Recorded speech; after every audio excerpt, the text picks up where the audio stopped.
Buenos días. Dios les bendiga a todos y a todas. En esta mañana les saluda su hermano Teodoro Darnot, precursor de la teocracia para Venezuela y América Latina. Les invito para que reflexionemos sobre un nuevo tema desde las Sagradas Escrituras en torno a la palabra de Dios y estrechamente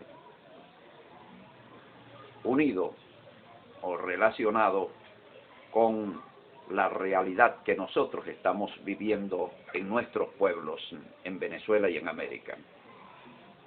Porque siempre la palabra de Dios tiene que ir dirigida a la realidad que se vive. Y esa realidad ha de ser analizada a la luz de la historia y de la Biblia, de la profecía.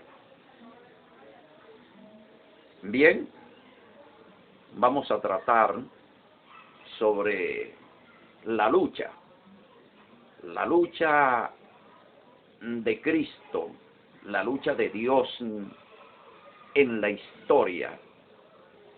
Esa lucha histórica, esa rivalidad que ha existido entre el bien y el mal, entre Dios y Satanás, entre dos proyectos, dos visiones de mundo, el mundo según Dios y el mundo según Satanás. Porque son dos seres que cada uno de ellos tiene una visión y cada uno tiene un protagonismo en la historia y cada uno de ellos tiene una lucha en la historia por hacer realidad su visión de mundo. Eso tenemos que tenerlo bien claro. Y desde los temas que hemos venido tratando, vemos como estos dos seres se hacen presente acá en el planeta Tierra, se hacen presente en medio de la humanidad para protagonizar su lucha por conquistar el planeta y a la humanidad, colocarla toda de su parte, Dios y el diablo. Entonces, hemos aclarado algo que no se tenía bien claro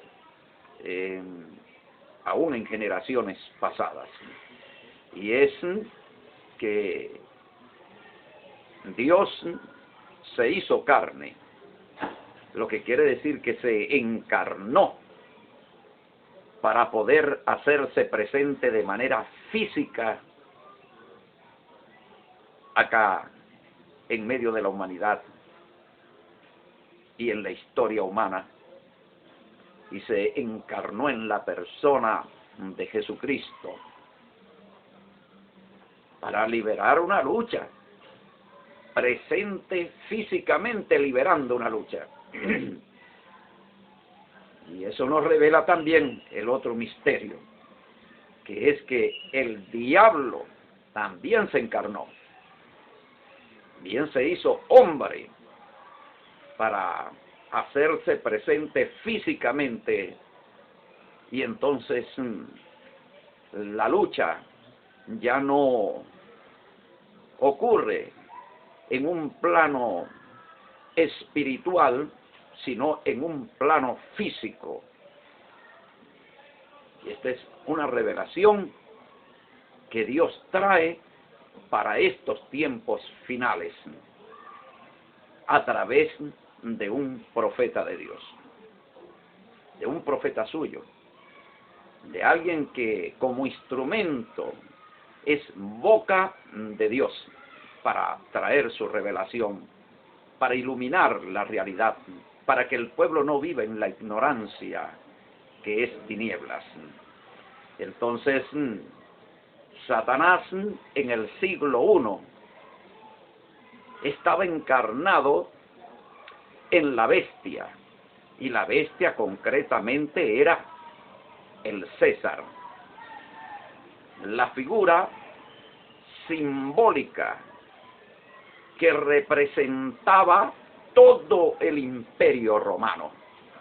Una fusión de 4 imperios: el imperio babilónico, el imperio medo-persa, el imperio griego y el imperio romano. Las 4 bestias de Daniel 7, todas fundidas en una sola, en un ser híbrido que la Biblia presenta con boca de león, pies de oso y es un leopardo que tiene 7 cabezas y 10 cuernos. Esa figura estaba representada en una sola persona, era el César. Y el César era la encarnación de Satanás. Satanás encarnado, presente físicamente al frente del mundo, dirigiendo, gobernando, ordenando al mundo según su visión. Pero entonces se aparece Dios mismo también encarnado en la persona de Jesucristo, para liberar la batalla, para derrotarlo. Y entonces, ¿cómo lo derrota? Lo derrota de la siguiente manera. Vamos a ver. Primeramente dijimos, Dios se hace hombre. Pero cuando Él muere, ya se sufre un cambio. Ya no es un hombre, sino es todo un pueblo. Cristo se hizo pueblo y como pueblo se hizo una fuerza, se hizo un poder, se convirtió en todo un movimiento que fue creciendo y creciendo, y que en el libro de Daniel aparece figurado con la imagen de la piedra que se va convirtiendo en un gran monte que va llenando toda la tierra, y que ese proceso de crecimiento es lo que va haciendo desaparecer toda una imagen representativa de los 4 reinos, de un imperio global. La imagen que vio Nabucodonosor, el crecimiento de la piedra hace desaparecer esa imagen, y luego esa piedra se convierte en un gran monte que llena toda la tierra. Lo que está hablando es, al llenar toda la tierra, es el triunfo de Cristo ya hecho pueblo, hecho movimiento. Cristo encarnado en pueblos, en naciones enteras, hacia un mundo totalmente cristiano. Es la victoria de Cristo Jesús, la victoria de Dios encarnado en Cristo Jesús, y la victoria contra Satanás o sobre Satanás y sobre su imperio. Mire cómo se libera la batalla en el terreno físico, en la historia concretamente. Podemos ver ese protagonismo de Dios y ese protagonismo de Satanás. Ahora es importante analizar lo siguiente. Satanás se defendió, libró la batalla, pero la libró desde 10 emperadores, 10 feroces persecuciones que duraron un promedio aproximadamente de 283 años de historia y de martirio del pueblo de Dios. Podemos decir que Jesús murió 2 veces.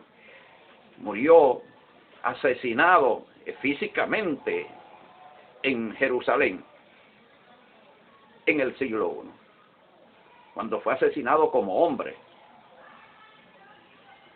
Ahora, luego Cristo, después de su resurrección, Él encarna en un pueblo y es vuelto a asesinar, porque fue entonces Jesucristo, hecho pueblo, crucificado en Roma, en la persona de Pedro y en la persona de millones de mártires. Cristo arrojado a las bocas de los leones, quemado en la hoguera, aserrado,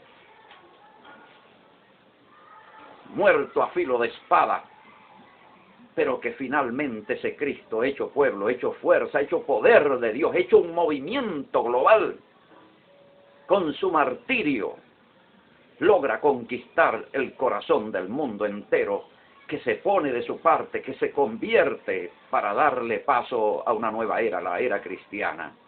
la era del dominio del cristianismo y de la derrota del paganismo histórico. Es bueno saberlo y revisar la historia para comprenderlo. Y una vez que Cristo ha vencido, hecho pueblo, y Satanás ha sido derrotado, tenemos 1000 años de dominio cristiano. Y luego de los 1000 años del dominio cristiano, ocurrió un nuevo evento, llamado en la historia el Renacimiento. ¿Y qué es el Renacimiento? Porque hablamos de renacimiento, tenemos que hablar también de nacimiento. Nacimiento y renacimiento, o sea, algo que vuelve a nacer. ¿Y qué fue lo que volvió a nacer? Siglo XV, empezando el siglo XVI, el dominio de Satanás. El cristianismo cayó en apostasía y se recuperó la herida de la bestia. La bestia herida de muerte, su herida sanó, recuperó su poder, y a partir del siglo XVI empieza el crecimiento del dominio de la bestia. Su ordenamiento mundial en los primeros siglos se conoció como Antiquus Ordo Seclorum, y a partir del siglo XVI comienza el establecimiento del Novus Ordo Seclorum, nuevo orden secular. Antiguo orden secular fue el nacimiento, y Novus Ordem, nuevo orden secular, es el renacimiento. Ahorita, en estos momentos, ya está establecido en la humanidad el nuevo orden secular. Todas las naciones engañadas por Satanás han concurrido a ese ordenamiento. Aún el cristianismo que tenemos ahorita está secularizado.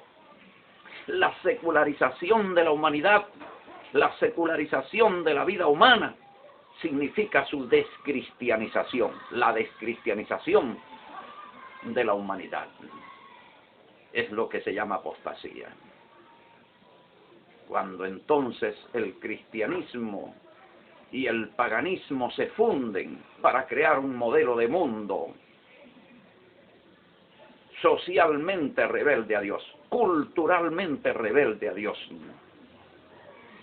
políticamente rebelde a Dios, jurídicamente rebelde a Dios. Hay que entenderlo de esa forma.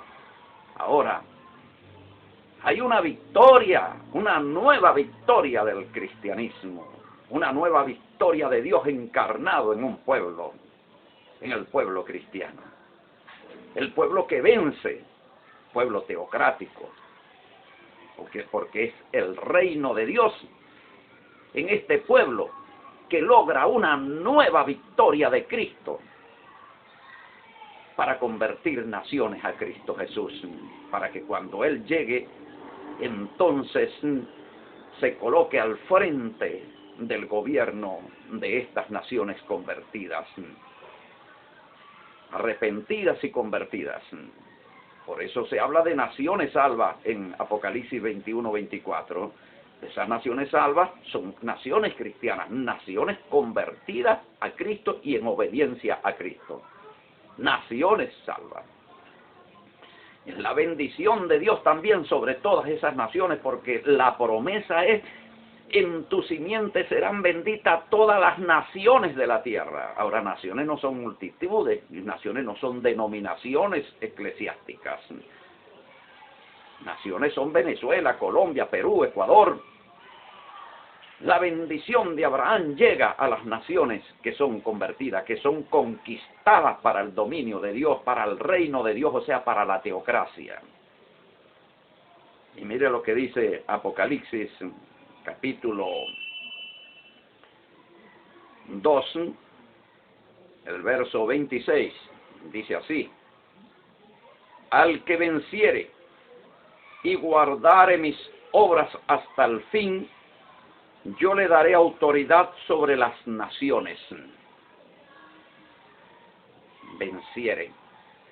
Venciere al dominio de Satanás, que es injusticia, y lo venciere por la fe, haciendo justicia, como dice Hebreos 11:33.